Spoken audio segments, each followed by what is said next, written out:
अम्बे मेरी माँ के भी माँ हो। माँ अम्बे मेरी माँ के भी माँ हो। माँ अम्बे मेरी माँ के भी माँ हो।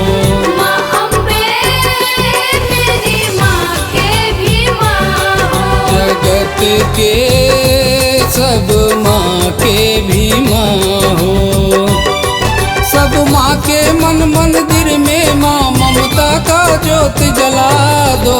माँ अम्बे मेरी माँ के भी माँ हो।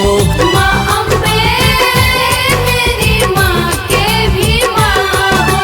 जय माँ शेरा वाली, जय माँ अम्बे भवानी। जय माँ शेरा वाली, जय माँ अम्बे भवानी।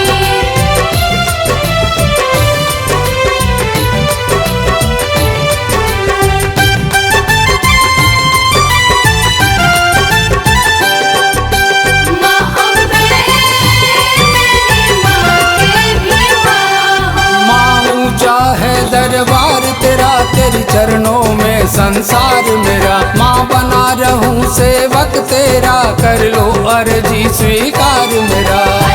अर्जी स्वीकार मेरा। माँ ऊंचा है दरबार तेरा, तेरे चरणों में संसार मेरा। माँ बना रहूं सेवक तेरा, कर लो अर्जी स्वीकार मेरा।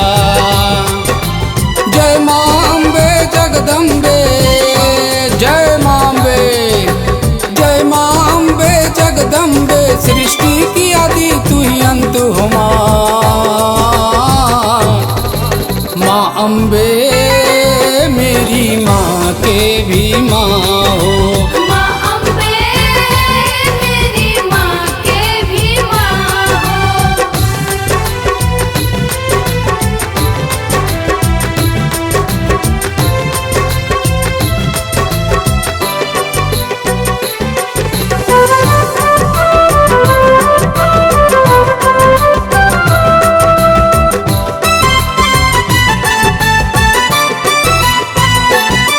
माँ दया धर्म है प्रसाद तेरा, खुशियों से भरा रहे साथ तेरा। माँ सबके हृदय में हो वास तेरा, कभी टूटे न माँ विश्वास तेरा।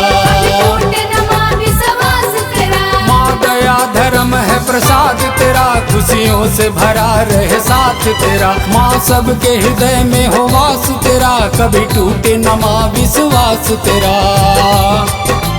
बीच भंवर में फंसा हूँ माँ, जय माँ अम्बे। बीच भंवर में फंसा हूँ माँ, मेरी नैया पार लगा दो।